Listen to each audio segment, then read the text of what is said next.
All right, what's up, VL AP Statistics students? This is your week 4, day 2 video. Still working on unit 7, and today's topic is the t-test for mu. All right, quick agenda. I'll give you a quick reminder about the assessment that's due on Friday. We're going to start another one of the review grids. This is going to be the inferences for means grid. It can be found in Schoology. I'll explain that in a sec. We'll do an ignite, which will be our question of the day. And then I'm going to do a t-test for mu example and kind of set up the process that we do for that. And then we'll wrap it up at the end. All right, so I've showed this in the last couple videos. Make sure that you get this taken care of. The Unit 6 assessment is due on Friday by 10 a.m. All right, next thing we're going to do is, again, this inferences for means review grid. This is in the week 4 Schoology folder. So if you want to take a minute to go into Schoology, access the PDF, and then load it into Notability. We'll be filling this out throughout the rest of the inferences for means section. And today we are going to review what we talked about before, which is the t-interval for mu. So just go ahead, pause the video, and go grab that document. All right. Okay, so we're going to start with the purpose of the t-interval for mu. So the purpose of an interval is to estimate something that's unknown.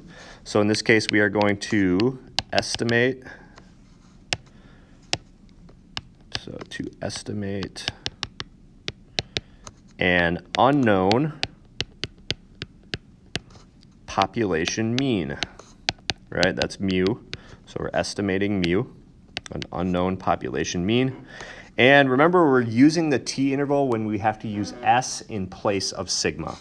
So I'll put in parentheses here when s must be used.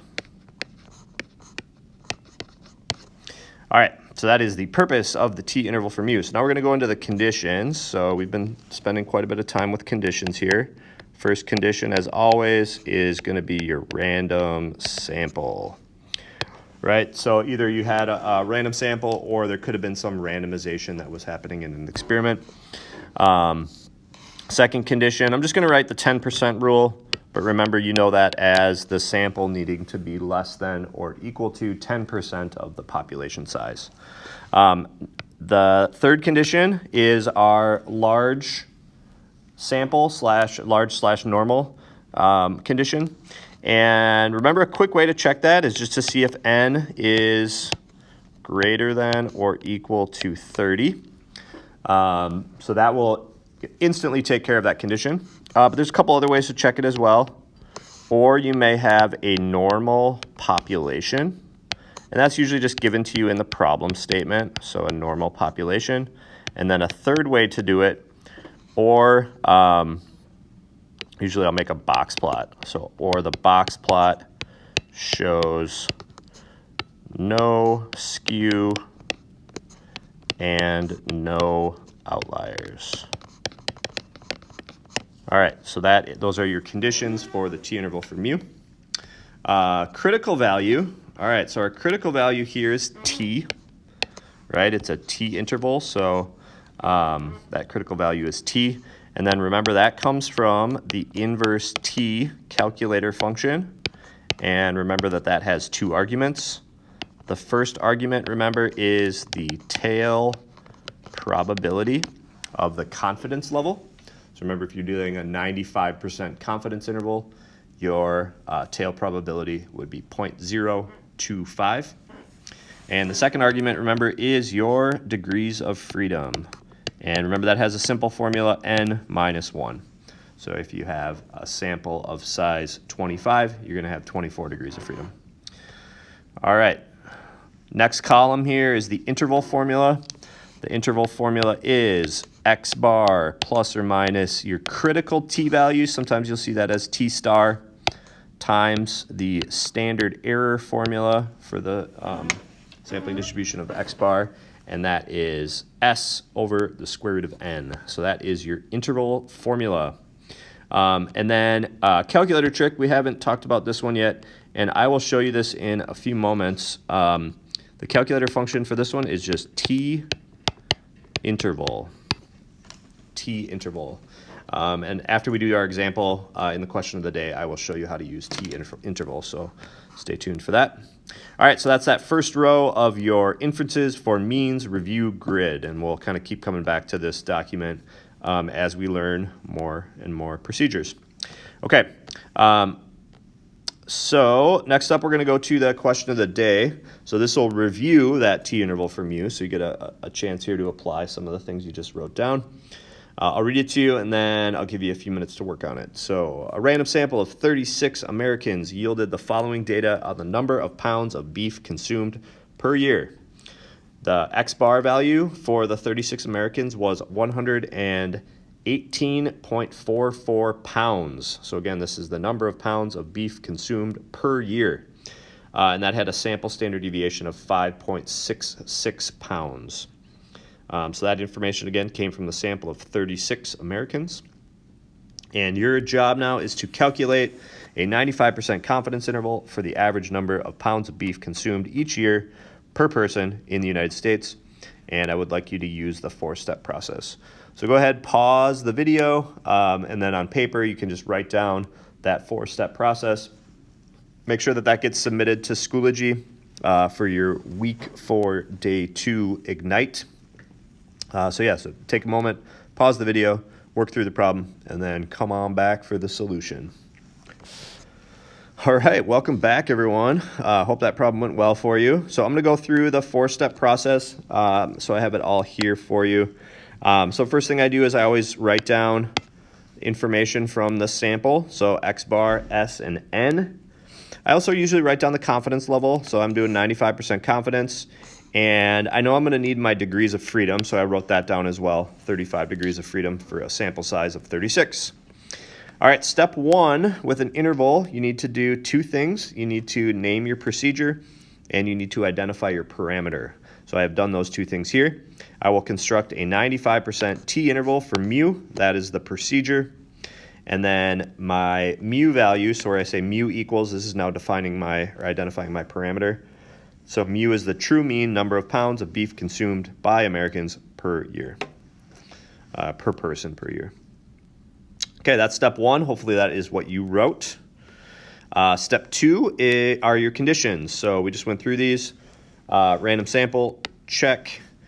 N equals 36 is less than 10% of all Americans. That is very clearly true. And we did have a sample of 36. That's greater than 30. So that's that third condition. That's pretty easy. So our conditions are met. Yay. Okay, that's step 2. Step 3 now is where we use our interval. So X bar plus or minus t times S over the square root of n.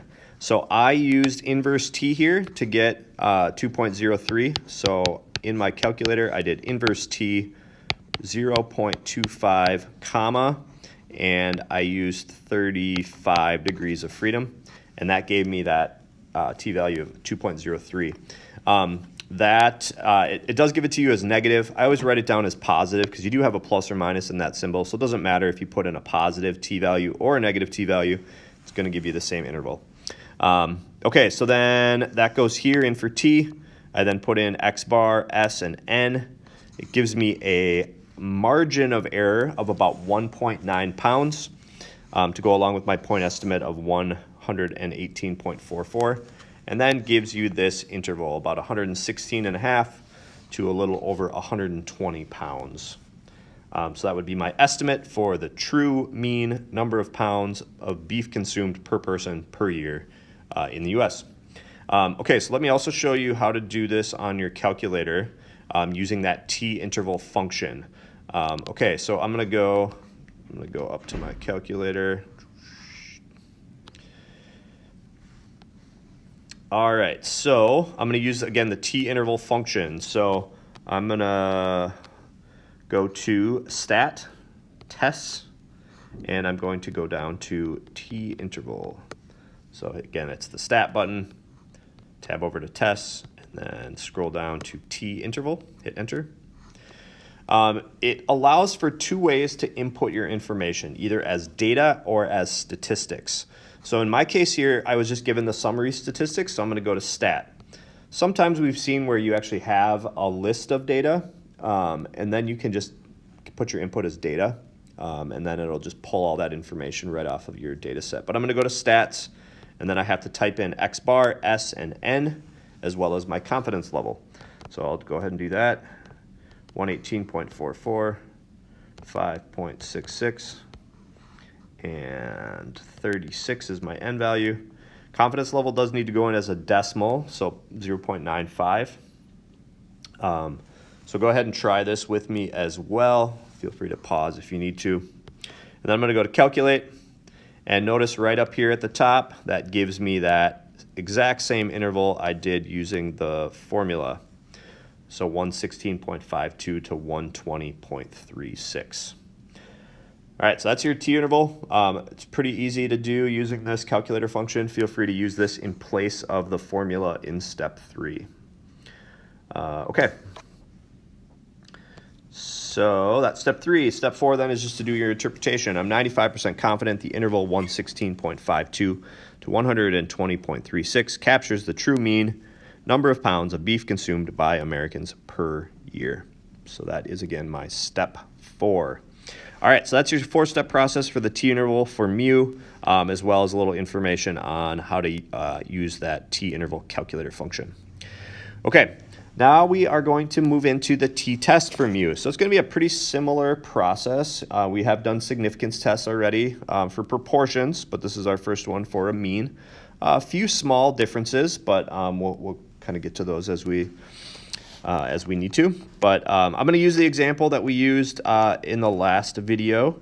Kyle and Pole were 2 of my former statistics students that were investigating the weights of backpacks of Central students. So recall that they collected backpack weight data for a group of 37 grade 9 and 10 Central students. And I'm sorry, I did not update this. This should say 10. And they actually studied the, oh, I'm sorry. Oh, I did update this. My bad. All right. All right, let me start over. I apologize. So recall they collected backpack weight data for a group of 37 grade 9 and 10 Central students, and they also collected backpack weights for a random sample of 10 11th and 12th grade students. All right, so we're going to really just be concentrating on the 11th and 12th grade students, and remember that this was the data that they collected, so those 10 data values. So I said, do Kyle and Pole have significant evidence to conclude that the average backpack weight for 11th and 12th grade Central students is less than 10 pounds? All right, so we want to know, is it less than, do we have evidence to conclude that that mu value is less than 10? Okay, so I'm going to run through the 4 steps, and then we'll come back and actually do this problem. So these are your 4 steps for a t-test for mu. And again, we'd be using S in this case. Because we have the data set, we'll only be able to calculate a sample standard deviation, so we will be using S. So step 1, you're going to name your procedure and identify your parameter of interest. So we just did that for the T interval for mu, so we're going to do something very similar for the t-test for mu. And the only addition to step 1 when you're doing a test is you have to write your hypotheses, and I'll explain that process again in a few moments. Conditions. Your conditions are the same as the T interval for mu. So we just ran through those conditions. They're exactly the same for a t-test. So I won't spend too much time on that. All right, step 3 obviously is where it's different. So now what you're doing in a t-test for mu is you are calculating 2 things. You need a test statistic and a p-value. So your test statistic is going to be your t-value. So this is, again, similar to a z-score. And the formula for t, again, follows that same format as a z-score. So you take your sample statistic, which is going to be x bar, so that's going to come from your sample, and you're going to subtract mu. This mu value comes from your your null hypothesis. So the mu value comes from HO. Then the bottom of this fraction is your standard error formula. So it's S over the square root of n. So just like when we were doing the T interval for mu, we're using S in place of sigma, which requires then the use of the T distribution instead of the normal distribution. Okay, once you have your t-value, then you are able to calculate your p-value. So remember, the whole point of a significance test is to calculate that p-value. Usually when we calculate a p-value, we've been using normal CDF. But remember, in a t-test or a t-interval, you're using the t-distribution. So we can't use normal CDF, so we use a function called t-CDF. And I will show you how to use that on your calculator in a few moments. So again, works very similar to normal CDF with a couple tweaks, but I'll show you t-CDF in a minute. Okay, so that's step 3. And then step 4, this is where you interpret the results in the context of the problem. Just like we did when we were doing your z-tests for p, you are going to compare your p-value to alpha. If your p-value is small, you reject the null. So if it's less than alpha, you reject, which gives you significant evidence for the alternative. If your p-value is greater than alpha, that's when you fail to reject the null, and giving you not significant evidence for alpha, or for the alternative hypothesis.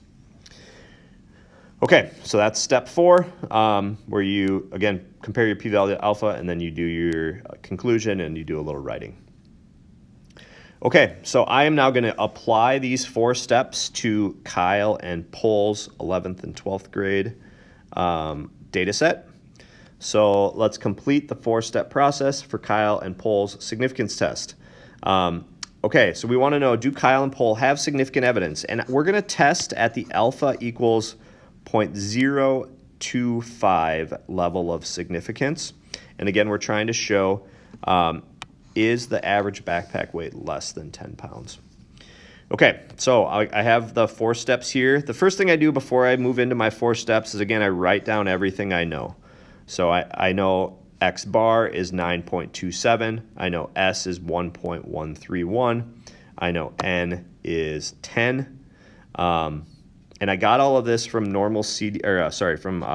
stats. Why don't you do this along with me? I'm going to go ahead and type my data set into my calculator. So we'll go through a few calculator things as well. So I'm going to go ahead again, type those numbers in. Feel free to do this along with me.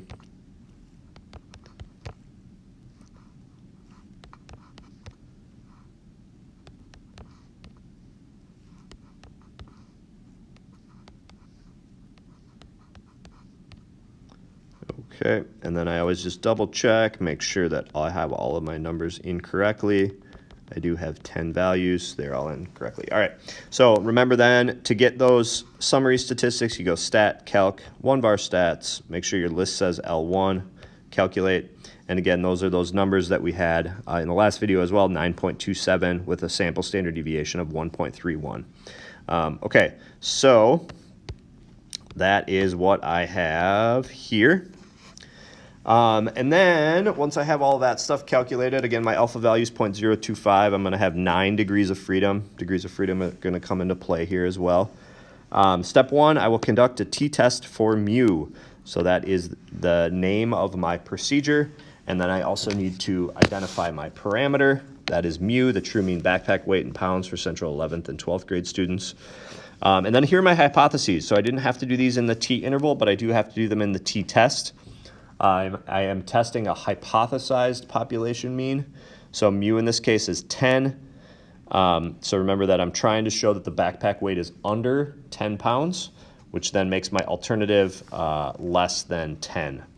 So that's kind of what I would start with, is that alternative hypothesis. And then my null, then I would assume that it's equal to 10, and then I hope that I have evidence that it's greater than 10. Okay, so that's step 1. Step 2, conditions. These conditions are the same as they were for the t-interval in the last video. We do have a random sample. N equals 10 is less than 10% of the 9th and 10th grade population. Since my sample size was only 10, I did have to go and check the box plot. I'll just give you a quick reminder on how to do the box plot. So remember the box plot, you go to second y equals, you can hit enter on plot 1, turn it on, select your box plot that shows outliers. Make sure your X list is L1. You can either pick the square or the plus or the big dot or the little dot. Don't pick the little dot. It's just kind of lame. I'll go with the plus. And then remember, you got to hit zoom stat to make a good window. And then remember, if you hit trace, you can go and cycle through the 5-number summary so that you can make a good graph on your paper like I did here. And then remember, in your box plot, you're looking for rough symmetry. You really just don't want to see a major skew. This one does have a slight right skew, but not enough to worry us. And it does not have any outliers, so that's good. So the conditions are met. All right, on to step 3. So step 3, like I usually do, I make the distribution first. So I know that my sampling distribution is going to be centered at 10. That comes from my null hypothesis, and I notate that as mu sub x bar. My standard error, this notation is a little bit different. This is S sub x bar. So that's what we call our standard error. So it's basically the standard deviation of the sampling distribution with S plugged in there instead of sigma. So it's just 1.131 over the square root of 10, which gives me a standard error of about 0.358. So then what I did is I set up my distribution with an x bar and a t-axis. You'll see 10 is right in the middle. And then I counted by that standard deviation of 0.358. And I counted in both directions to give me that scale on my x bar axis. Okay, so then what I did is I placed my x bar value of 9.27 on my picture, and that's going to be a little bit to the left of a t-value of -2. Okay, so that gives me kind of a picture. I can see I'm going to have probably a pretty small p-value. We're not quite sure what conclusion I would make yet, but the next thing you want to do is you want to calculate your test statistic. So you take your x bar value, right, of 9.27, you subtract that mu value of 10, and then you divide by that standard error of 0.358, which gives you a t-value of -2.04. Okay, so now what I'm going to do next is calculate my p-value using TCDF, and again, I'll show you that on the calculator. TCDF does work a little bit different than normal CDF, so I'm going to go to second vars, and I'm going to select TCDF. I'm going to hit enter on TCDF. One thing you'll notice that's different about TCDF than normal CDF is there is not a spot to put in the mean and standard deviation. So when you use TCDF, you have to use the t-value. So we're gonna be using that t-value instead of the actual x bar value. Okay, so I'm trying to figure out the area of this red shaded region here. So I'm shading to the left, which means I do not have a lower bound. So I'm going to keep that as -1 E99. My upper bound then becomes that z-score of -2.04. So that's my upper bound, and it's the t-value of the upper bound. Remember, t-distributions are dependent on the degrees of freedom, so we do need to put that in there to get the correct p-value. So we have 9 degrees of freedom. And I'm going to go down and hit paste and enter. And this gives me a p-value of about 0.0359, if I round that. So that is how we use TCDF to find a p-value. Again, you don't have a spot to put in the mean and standard deviation, so you have to use the t-value. So the test statistic here becomes a lot more important. Okay, so that's what I have in there. Lower bound, upper bound, degrees of freedom are your 3 arguments, and that is my p-value. Okay, so then remember in step 4, you want to compare that p-value to alpha. So in this case, your p-value is here. Our alpha value was, sorry, I got a little messy here, 0.025. That p-value is larger than that significance level of alpha. So it's not bigger than 0.05, but we wanted to use 0.025. So in this case, we are going to fail to reject the null. right? So we do not have evidence for the alternative, which says that the backpacks weigh less than 10 pounds. So what I said here is that there is not significant evidence to conclude that the mean backpack weight of 11th and 12th grade students, and my thing got cut off, so there's not significant evidence to conclude that the mean backpack weight of 11th and 10th grade students is less than 10 pounds, right? So we do not have evidence for that alternative hypothesis because our p-value was not smaller than our alpha value. All right, so again, we did not have evidence. And if you remember back to when we did the t-interval, we reached a similar conclusion just by looking at the confidence interval and seeing that 10 was just barely within that interval. It was within the interval so that we did not have evidence to conclude that it was less. We came up with the exact same conclusion when we did the test here. Okay, so that is an example of your t-test for mu and that 4-step process. So hopefully that is making sense to you. All right, so this is the same slide I showed in the last video. You now are able to do these videos, or these problems after watching this video, the page 714. There are 2 4-step problems. So make sure that you use that t-interval for mu process that I just showed you on problems 12 and 13. And then this assignment is due at 10 a.m. on either your Monday or Tuesday, week 5 class. Okay, and then I have, if you needed any other help with what we just went through, I would recommend watching these videos. These 2 videos kind of go through step 1 of the process, actually step 1 and 2. This video here goes through step 3, the test statistic and p-value. This video is step 4, and then this one is the full 4-step process. So you do have some additional resources if you needed any help with this t-test for mu. Okay, so I hope that went well for you. Give me a holler if you have any questions. Send me an email. Otherwise, I hope you all have a great day, and thanks a lot for watching.